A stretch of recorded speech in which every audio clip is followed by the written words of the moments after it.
Dati lang, James, up to what extent na ba ang pwede mong pakialaman kay Nadine as a man, as a partner off and on screen?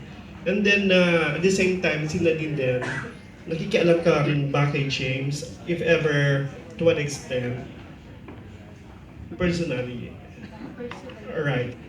Okay, do you guys, parang may ganun ba? James Nadine, parang meron na ba siyang say on...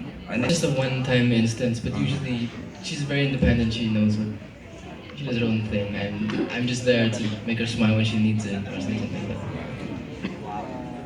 Naman yung stuff. So parang, kung alam ko lang na may mali or merong hindi tama, sabihin ko sa kanya, but then if he doesn't know about it, then ayus it. But then, if that's how he wants it, alam niya naman po yun eh. He can take care of himself. Naman. Like ano, yung... Yung magulo, sabi ko, your hair is... Ay, okay lang naman talaga yung Ganon. pakialaman. Pero hindi ko hinahawakan. He doesn't like it. Nahawakan. Sabi ko lang, magulo dito sa side na. Oh my God. Ganyan lang. James, what if inawakan ni Nadine ang buhok mo? What are you gonna do with her? What? Change. Ay, nakakatakot! Ano ba? Ano din eh? Away naman kami. Joke. Okay.